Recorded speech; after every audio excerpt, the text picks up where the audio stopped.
Okay, guys, so it's been ages since we talked. It's been forever, but it's been kind of a crazy summer and trying to get things together, and it still is kind of crazy, but I have a few minutes and I need some to keep my mind off things, so I'm going to make a video, and hopefully I'll get to upload it tonight for you guys.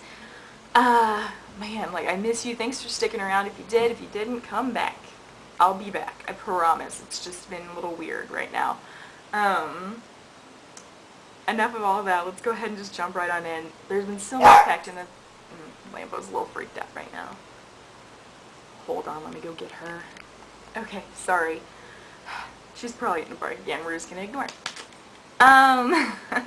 Anyway, so much has happened in NASCAR this summer. It's been kind of crazy. I definitely want to talk about the double file restarts. They've been so good. Like, I love this, and I was a fan of it before, they put it in, and I mean, it's just really helped the racing. Those last couple laps are always a little bit more exciting than they were before. Definitely a big fan here of that. The nationwide race on Saturday night was awesome, and I think it had a lot to do with that because there were so many cautions and so many restarts. Those leaders just got right up there with each other, and there was some good racing could be done, so big fan of those. Then Mark Martin has been tearing it up out there.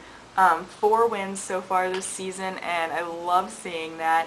It was really great. He got the pole on Sunday, and Bill Elliott was like, top 5 on Sunday, which was awesome. Like, I love me some awesome Bill.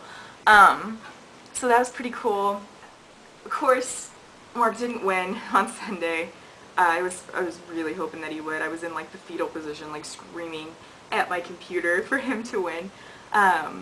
But he got awful close, and a few more laps he might have been able to get something going with him. But he definitely had Jimmy running scared, which is good to see too. But congratulations to Jimmy for another Brickyard win. That's pretty cool.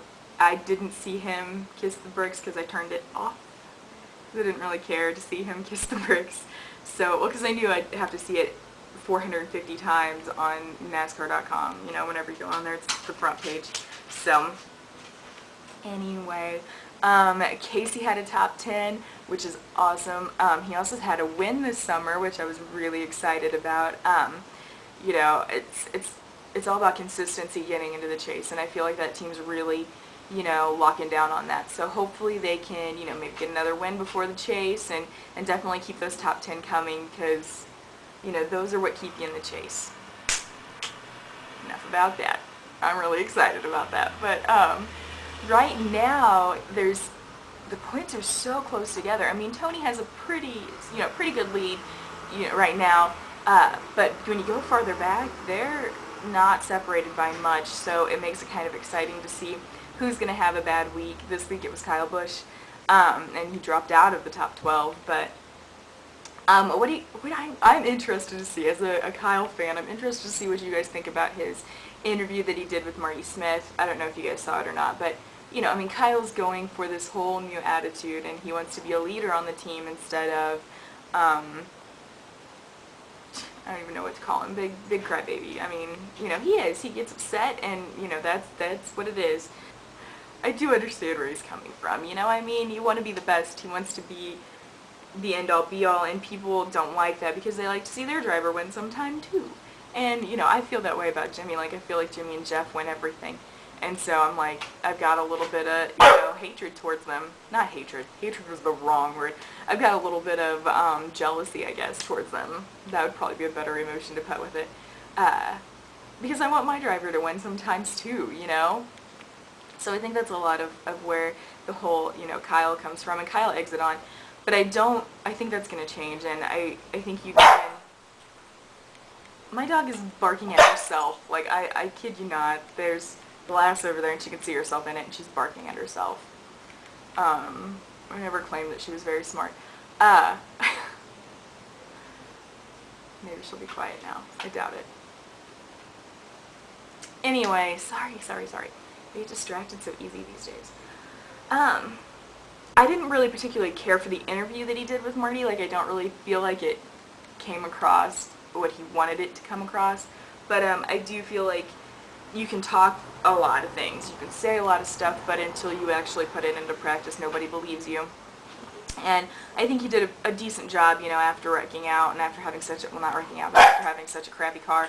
Um, you know, he came out and he talked to everybody. He stopped and you know, interviewed with people. Like, I do think he's trying to change that whole mentality and be more of a leader on that team, which is what it needs, you know. I mean, the team, it's obvious that he has talent and that he can drive a race car, but now he's got to get everybody else behind him and, you know, get that attitude change going. So, anyway, I'm interested to see what you guys think about that whole Kyle Busch thing.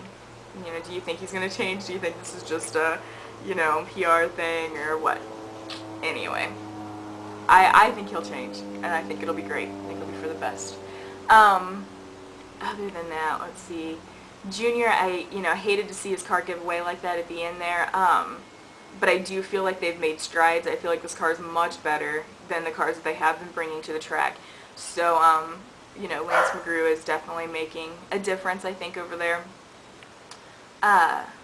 So even though they didn't finish very well, I feel like they came out ahead of it, and they'll have better cars here in the future and hopefully be able to get some good results for you junior fans out there, because I know you're very loyal people, but I know you like to see them in victory lane too. So, other than that, the whole Juan Montoya speeding thing, that was pretty crazy.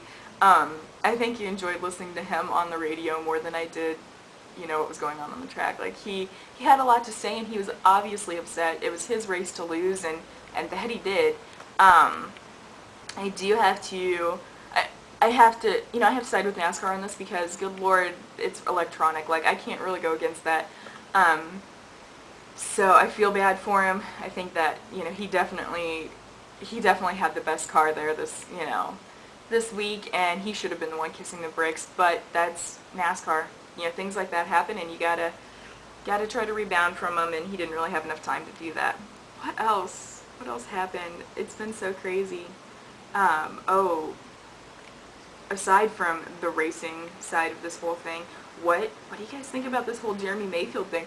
I kind of hate to even bring it up because it seems like that's all anybody talks about. Like, there's a new development. Oh, he lied to the court. Well, you know, I mean, I don't know. I've watched interviews with him. If you want to see some really good interviews with him, I'll put the link up here to another YouTube channel. He has some really good, he always has the commercials and stuff up there. Crap, I wish I could remember what his, like, URL thing is, or his little username is. I can't remember it off the top of my head, but I will, I'll put it somewhere maybe in front of me, and I'll definitely put it in the links on the side. Click on there. He has some interviews with Jeremy Mayfield himself, and kind of gives Jeremy's side of the story. I don't know what happened. I don't know if he did, if he didn't, whatever. I have no idea. Am I tired of hearing about it? Yes, 150% sure that I am tired of hearing about it. But, yeah, I don't know. It just seems kind of crazy. And it sucks because I think it's really giving the sport a bad name. More than anything, I think that's what it's doing, is it's just bringing bad light to NASCAR, and we don't need any more of that. Like, we're already trying to battle, you know, stereotypes and all that kind of stuff, and so we really don't need any, you know, bad hype, but that's certainly what we're getting with this. So I'll be glad when it's all said and done, and I won't have to hear about it anymore. I'm not taking anybody's sides because I don't know what happened, so I just, you know, just want it to be over with. It's a shame because I think that's really taken most of the, you know, most of the coverage away from these guys that really deserve it. You know, the guys that are out there every week winning and not winning and doing whatever they're doing.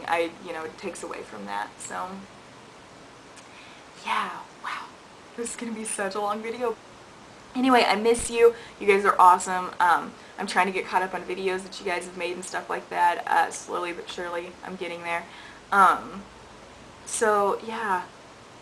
I don't know. I guess that's it. That's all I have. So have a good week. Enjoy Pocono. Is Pocono next? Oh, I might not mind missing Pocono. Pocono's the one where you can start watching it, then you can go mow your lawn, then you can come back and watch the end. That's probably what's going to happen. So, alright guys. I will see you soon. Bye.